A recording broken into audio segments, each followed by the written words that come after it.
Well, let's talk about Passover. So today is Shabbat Hagadol, the Shabbat before Passover, and I want to discuss the whys and the how-tos of Passover, and start with a joke because whys and how-tos of Passover are not quite as exciting, but we'll try to make them as exciting as we go through. So we have 2 nights of Seder, okay? And the goal of this message is to help us understand some of the themes and enter in a bit more deeply to Passover today. We have 2 nights of Seder. The first night is this Wednesday evening. That's the first night of Seder, and the idea is to do Seder at home, host a Seder, have your Ruach friends over, family over, things like that. If you need a place for Wednesday night, see me after services, and we'll see if we might have some space at our table, and maybe we can find some other places too. So, and then we have our community Seder on the second night, on Thursday evening. And so come, it's going to be really fun. It's going to be just a joyful time. We have registration is up. We still have some seats left. Or see Shayna if you have any questions afterwards. And so that's Thursday evening, so come. Now, the Seder begins with the why. And do we have some slides? There we are. It begins with the why. So let's sing the why together. Everyone ready? Ma nishtana haylayla hazeh mikol halelot mikol halelot haylayla hazeh haylayla hazeh mikol halelot haylayla hazeh haylayla hazeh mikol halelot. Are you feeling Passover and getting in the mood, getting ready? Okay. This is the night. Why is this night different from all other nights? It's the night that the Lord brought the Jewish people out of bondage in Egypt with his mighty hand. And it's amazing. It really is amazing that we're going to gather today, just as part of the Jewish community over 3,000 years, to be remembering this together. And even more so as a Messianic Jewish community, Jews in Yeshua, after all the history and all the things that have gone on, to gather together to remember Pesach. It's just such a wonderful thing. Let's get into the nuts and bolts of Passover. Passover spans across the book of Exodus, Leviticus, Deuteronomy. And so we read in Exodus 12, keep it as a feast to the Lord. These are just some highlight of some of the instructions about Passover. Observe the feast of Matzot, for on this same day I have brought your ranks out of the land of Egypt. And remember this day on which you came out of Egypt from the house of bondage. So our tradition boils out of these passages that there are 3 different things that we do on Passover. We keep Passover, we observe Passover, and we remember Passover. And let's kind of walk through those a little bit. Passover is central to our Jewish experience. It's central to our covenantal relationship with God across the entire Bible. How many of you know, it's like people who are, the only thing they do is Passover. They'll do a Seder, but that's it. Maybe Hanukkah candles. And that's it. And so it's the way that we keep connected. Passover is to be a sign for us. Passover is a sign in the Torah. I love this verse. Passover will be a sign on your hand and a reminder between your eyes, so that the Torah of the Lord may be in your mouth. So perhaps this is why Passover involves eating. It's like the Torah is inside of us. It's a sign inside of our mouth. Passover is all about taste and about seeing what we see on the table and experiencing things. It's a powerful sign that reminds us who we are, and it reminds us whose we are. It's a sign to remember the power of the Lord as he delivered us with his strong hand. It's a sign pointing us back to the Torah given at Mount Sinai, a sign of God's love for Israel, a sign of God's covenant with Israel, and even more, a sign that we are members of that covenant. So it brings us all together, all of these signs. Now, in Haggadah, we don't just tell the story of ancient Jews of the past. It's as if we are there with them. So we went through the sea with our ancestors. We stood at the foot of Mount Sinai with our ancestors as a people. And Passover is intended to link us together as part of God's work in the world. Individual Jews come together with families around a shared table. When we do this, all of us all of our shared tables, if you visualize shared tables around the globe on Wednesday, around the whole world, Jewish communities and Jewish families are coming together, and all of our shared tables come together as all Israel, making Passover a sign of our unique relationship with God and with his people Israel around the world. If Jewish communities are a sign within Israel to the world, it's a neat idea. And consider how important it is for us Messianic Jews to drink deeply from the Passover experience, to really enter in. Passover for us, because it bears the sign of Yeshua. It's the whole time, we'll unpack this more on Thursday, but it's the whole time when the Messiah comes and gives his life for us as our Passover, and we celebrate his resurrection, the mediator of God's greater promise that happens on Passover for those who trust in Yeshua. And if Yeshua for us is like the even deeper, the heart, the sign of Passover, then how critical is this for us as a Messianic Jewish community to enter in? I mean, Passover should be like more important to us than any other Jewish community out there, because of our faith in Yeshua. This brings us to our second reason why we observe Passover. Passover is a shared community life experience in covenant with God and Israel. Let's unpack that a little bit. So the instructions to remember and to observe and to keep the Passover are community instructions. Passover is not something you can really do alone. I mean, you could sit alone and have a Seder and have some matzah, you can do that, but that's not the whole point. You need each other around the table. You need each other in communities. You need each other to help each other clean each other's houses, all of that stuff. And most of the commandments that God gives us in the Torah are intended to draw us together.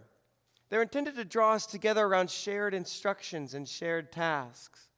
So God wants us to gather together around his tasks so that we build community around him. Does that make sense? The best way to build community is to come together around a shared project together of some kind. For our family, when we needed to come together during the COVID lockdowns, we needed something to bring our family together for those years because the kids, it was a long time. So we decided to build a chicken coop, and that was our shared building project that we did. And it was the best thing we did during this time because during this instability that was around us, it strengthened our relationships with each other and brought new values and joy into our family during this time. And as we look back, 2020, the COVID year, was a joy for our family. I know it wasn't for a lot of people, and I get that, but it was such a joy because we built together and we built something. And chickens didn't bring joy, and maybe for the kids, but chickens didn't really bring me joy. But working together brought me joy.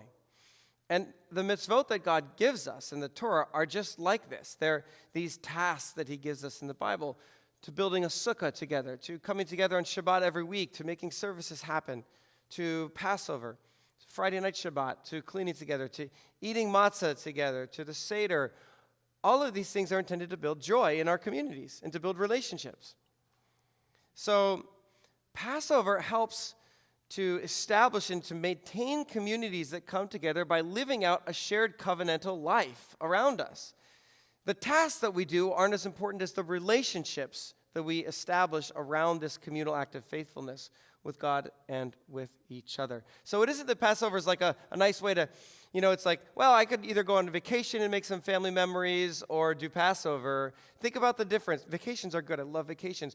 The thing with Passover, it's not just memories. It's memories in family, in community, in a people, in covenant with God that link those memories with God and with faith in these very deeply rooted ways.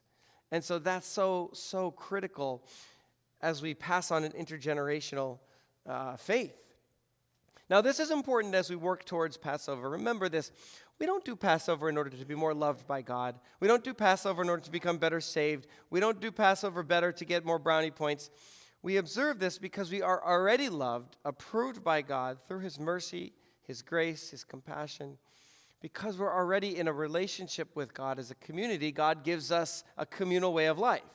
Do you see? God takes us out of Egypt. That's the whole Passover story before he does any of this stuff because he loves us and he's chosen us. And then he brings us to Mount Sinai where he gives us a way of life. So he's not saying do this way of life to enter into the covenant. It's you're in my covenant and now do this way of life. Do you see the difference? So Passover is a part of the way that it's like a biblical plan that God said, hey, you're going to be my treasured people, and this is how I want you to live out life with each other, because it's going to bring joy. It's going to set you apart from the nations. It's going to bear witness and be a sign to me. Okay, another reason to observe Passover. The Torah says that we are to pass the torch to the next generation. Exodus 3:8, you are to tell your son on that day, saying, it is because of what the Lord did for me when I came out of Egypt. Okay, I mean, this is remarkable. Rabbi Rich likes to say this. How many Canaanites, Amalekites, Jezebites, Hezebites, whatever, do you know today? It's remarkable. Like, we're still remembering this generations and generations and generations for thousands of years. And this is because we've been commissioned to pass this lador vador on to the next generation. And it's fascinating. If you read the text carefully, God didn't just say, okay, here's what we're going to do. We're going to deliver you out. Here's your mission. You go out. Okay, now that you're in the promised land, now remember this forever. He didn't do that. He says, before, when we're still slaves, here's what we're going to do. I'm going to deliver you. Make matzah, and you're going to tell your children, and you're going to eat matzah for 7 days once a year for every single generation. You're going to offer the lamb every year for every single generation before we even leave.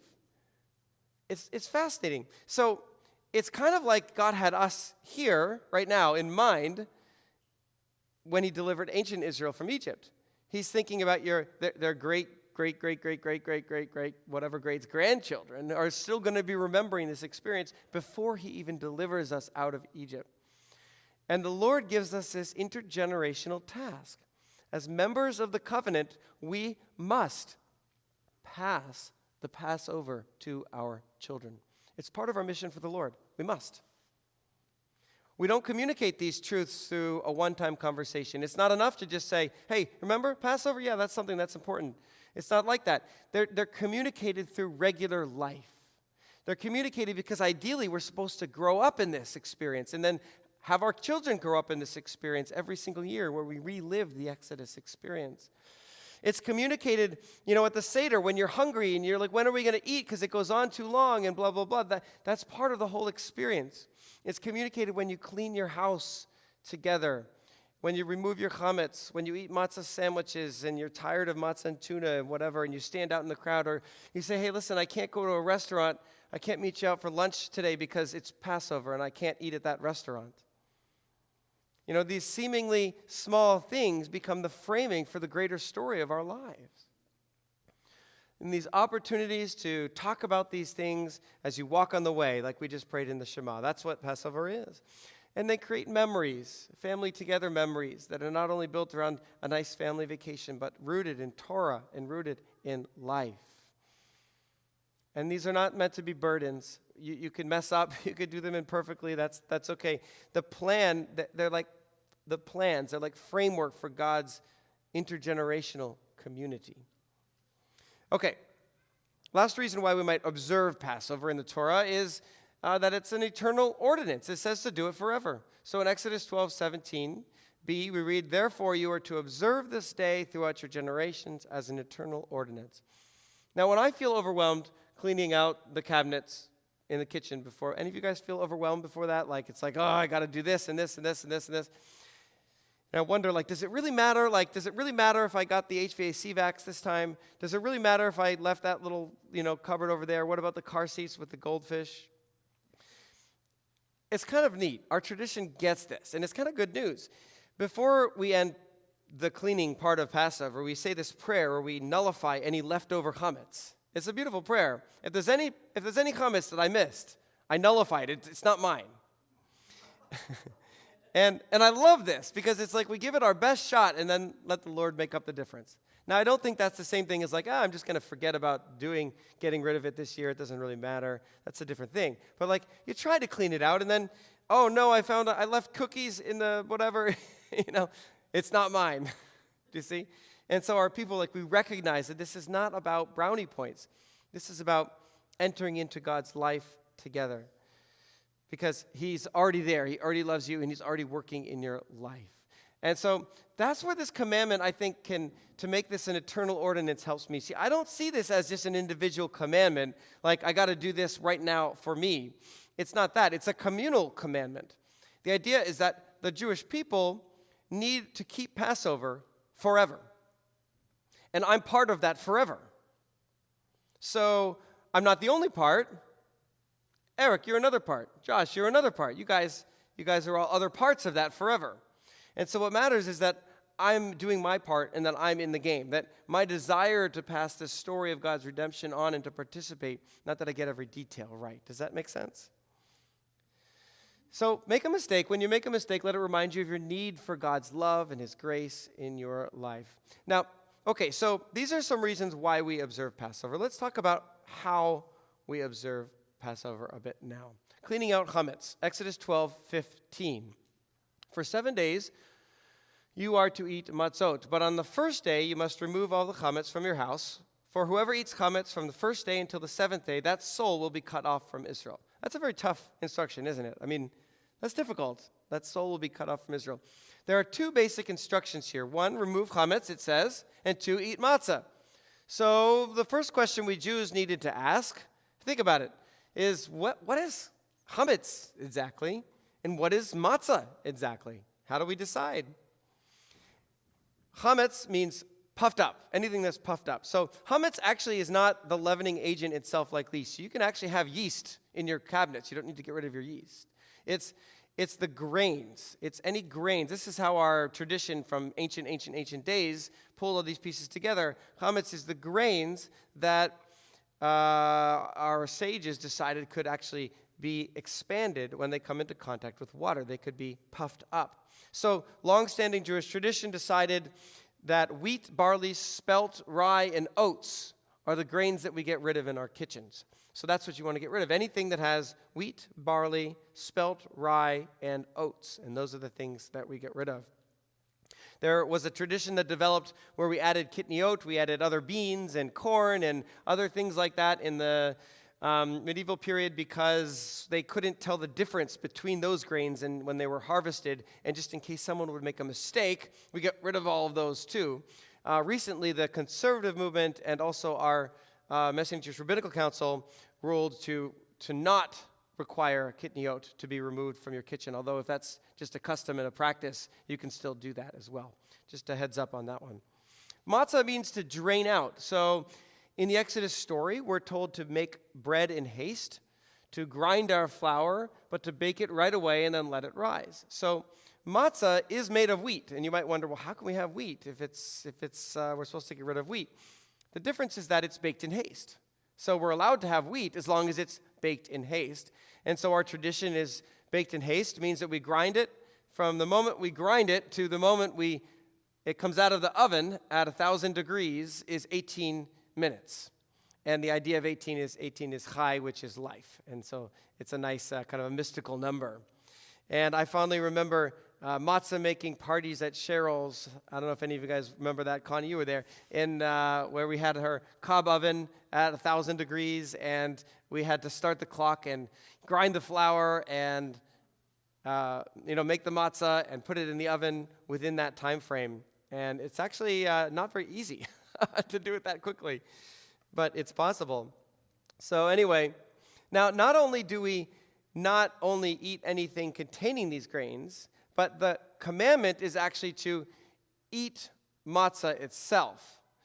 So we clean out everything else, and then we eat matzah. And the commandment is to eat at least an egg's volume of matzah during Passover. So that's the idea. But we clean everything out. We're not allowed to own any chametz, it says. It's not just like get rid of it, but not own it. You have to get rid of all of it. So remember, you got to vacuum. You got to do like under the couch cushions and make sure you get everywhere. The HVAC ducts, that's where I find the most chametz. We have kids, so it's like all in there. And last year we found the missing Hanukkah gelt from the scavenger hunt. So anyway, that's what we do. Now, there are two sides to this. On the one hand, the Torah emphasizes removing our chametz again and again. It says it many times. And there's a consequence in the Torah for not removing your chametz from your home. And it's difficult. The consequence is to be cut off from your people. Personally, rather than see this as a punishment, I think we can see it more like a natural consequence. if you think of it like this, when a person does not participate in Passover, it's as if he's removing himself from the community's shared covenantal life with God. He's just not at the dinner table. He's no longer part of the family. And the entire community suffers during this time. So a Jew who doesn't do Passover is a Jew who said, I'm removing myself from the family. I'm cutting myself off from the life of Israel, the life of God, the covenantal life of Israel. And the entire community suffers. The community isn't whole. Your place at the Seder table is empty.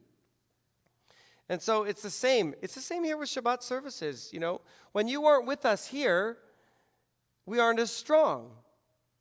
You know, it isn't just about like whether I come and what I receive. It's the same with Passover and Shabbat, everything. That's important. What we receive is important. But it's deeper. It's deeper than that. It's if you come in person here, then you can you bless other people. And if you're not here, they don't receive that either. And so we're not as strong as a community. And that's what community life is we're here for each other. And that's what the Seder is about, is we're here for each other. So get together, so gather. Think carefully when you miss a Shabbat, because it means our community suffers when you're not here. And of course there have to be times when we're not here, but think carefully about those times. And same with Passover. It's like this is so critical for our families and our communities to come together and to invite one another over and to be here for Thursday for our Seder together. So our entire community suffers because we're not as strong, and the blessings can't happen in the same way. And I wonder if chametz is so important, matzah is so important for our family, because think of food storages. Like, food is like, even in our modern day, food is like the center, the heart of our home. You know? What happens in our home when Raina doesn't go grocery shopping, everyone complains for all the time. You know? It's like food is like, it's like bread is the heart of our meals. So if we remove all the breads and the leavenings and all these things from our houses and totally altering our family and our community diet, everyone is affected by it. You can't ignore it. It's something that our families and our communities need to come around to observe, because it requires an explanation. It requires a conversation. Why are we getting rid of the bread, Mommy? And it requires a conversation that we have to have about Passover and with our neighbors.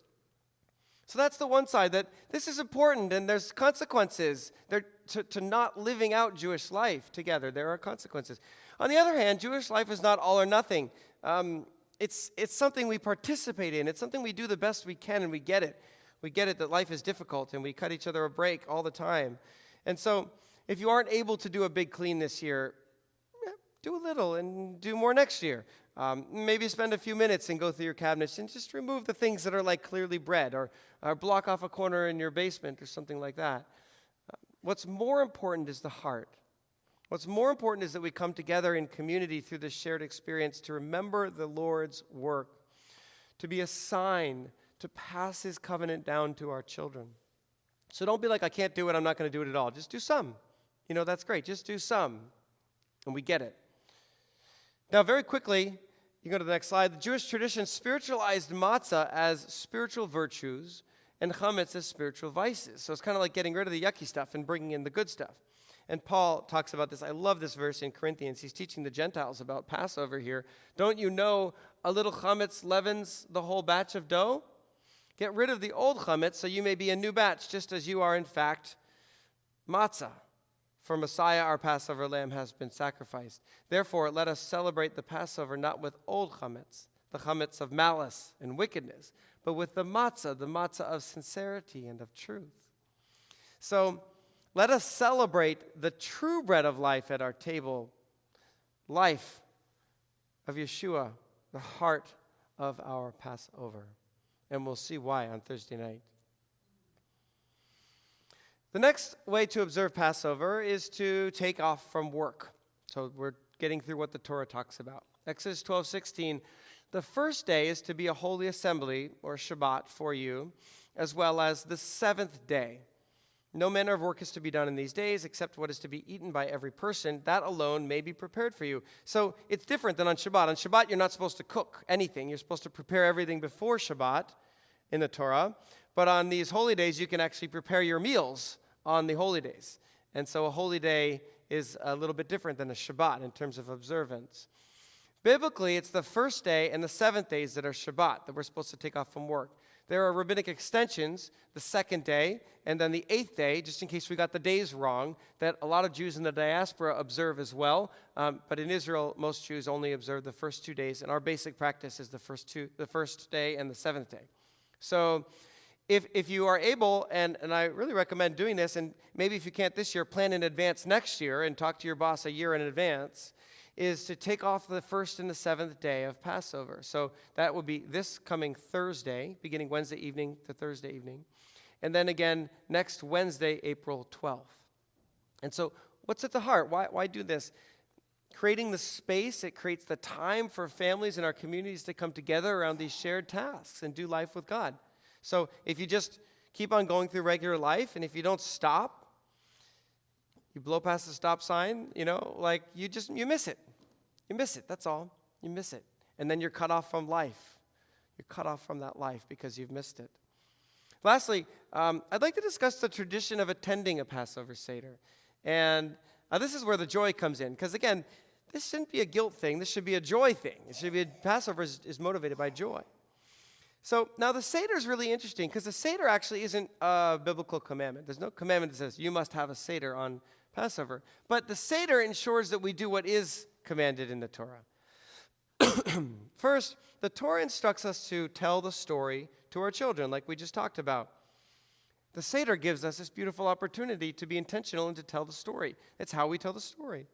The word Seder just means order, and it's the order whereby we retell the story and keep it alive for thousands of years. Second, the Torah tells us to have a feast on Passover. That's why some people call it the Feast of Passover, because we're required to have a feast. So if you're going to have a feast and you're going to tell a story, we get a Seder. We have to gather with our families and our communities to feast together on Passover, and this is the structure for that. Thirdly, the Torah instructs us to do 3 things on Passover.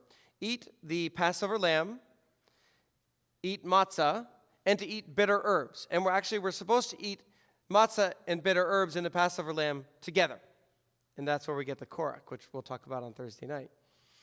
And so you know the story. Just before the death of the firstborn, the plague in Egypt, each family is told to slaughter a lamb, paint the doorposts of their house with the blood of the slain lamb, and then when the destroyer comes to strike down the Egyptians, he would pass over the blood of the sacrificed Pesach lamb, covering the firstborn from death. And every Jewish family, before this even happened, was instructed to make this sacrifice every year. And then we read in Deuteronomy that these lambs must be sacrificed at the temple in the specific spot that the Lord has chosen. And this started to require Jewish families to travel to Jerusalem every year for Passover. So if you lived in that, when the temple, it's really like go to Israel for Passover. We all come together. It's all about community building. Now Josephus gives us this really interesting idea, a glimpse into, Josephus is a first century historian, into the first century when the second temple was still standing in Yeshua's day. And he says that there were hundreds of thousands of families coming in and offering lambs in the temple. Lambs were being sold, and it was a crazy busy time. And it wasn't like there was just one time when the lambs would be offered, because you couldn't possibly do that. It was days leading up to and even into Passover that these lambs would be slaughtered. And here's the thing. The idea was that, Josh, if you were to bring a lamb to the city to be slaughtered, you had to sacrifice that lamb for your family and your future kiddos and everyone like that. So you'd bring the lamb up, but you're not a priest, and you had to get your blood of your lamb onto the altar. If you imagine, this is the altar. And so what happened is that they would have a conveyor belt of priests from the altar all the way out over here, and you would take your lamb up and bring it over to the priest on this side, outside of the courts where only the priest could go, and you would slit your throat of their lamb and drain the blood into the cup, and then the cup would be passed, these gold and silver cups would be passed from one priest to the next, to the next, to the next, until over here they would pour your lamb's blood out onto the altar as a way of taking your life, blood is life in Judaism, taking your life and pressing it into the altar over here, which is like a portal into the kingdom of heaven. It's a beautiful passage and concept. And so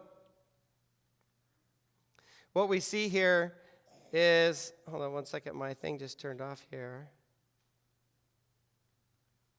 What we see here is this amazing picture of what it was like in the first century with all of these lambs all over the place. And if you read in Mark 14:12, we get a glimpse into Yeshua's last Passover Seder, where we read, "Now on the first day of Matzah, when they were slaughtering the Passover lamb, Yeshua said," his disciples come to him and say, "Where do you want us to go and prepare you to eat the Passover?" And so what's happening is Yeshua comes into Jerusalem. You can imagine all of these things happening, these lambs, these travelers, everyone around. Saying, where are we going to eat the Passover? Because, of course, that's what they're going to do. And this is when they go and for what's traditionally called the Last Supper. And when Mark says eat the Passover, that means the lamb mixed with the bitter herb and with the matzah, that Yeshua or one of his disciples was going to go to the temple and offer in a sacrificial way, just like we just described, just like Josh just did. And then they would come around to the table afterwards and they would retell the story. And they would sing psalms together. Remember, he took the symbolism of the matzah and he took the cup and applied it to reframe his own suffering in his death. This matzah is my body broken for you. This cup is my blood given for you. Tonight I will be your deliverance and your redemption and your Passover. And then just like the priests, the Levites, after they would offer the lambs, they would go home singing, and they would sing hymns. And that's how Hallel was built into the Passover Seder, because they would keep singing at the Passover Seder. And so just like that, we see in the Besorah that the disciples sang hymns right as they left to go to the garden, because they were living out a first century Passover Seder. And this adds a whole nother layer to our Passover Seder that we'll unpack more on Thursday. Participating in the life of our Jewish community through the Seder is also sharing the life of Messiah and his great redemptive work in the world. So come to the Seder this Thursday evening and journey through the Exodus together. We've covered a lot of ground today. I know there's a lot of little details and things like that to go through. So thanks for bearing with me and staying through. Just remember, doing everything isn't as important as entering into community life and doing some. Jump in where you can. And maybe that's attending a Seder. Maybe that's taking one of the days off, entering more into Yeshua's life this Passover. But whatever you do, stay focused on the heart. Passover is supposed to be fueled by the joy of redemption and what God has done in our lives. And that's the whole idea. Bring all of these instructions to life in our hearts and in our homes, in your family, and here in our Ruach Israel community this Passover. So a Chag Sameach in advance, and a happy coming Passover, and Shabbat Shalom.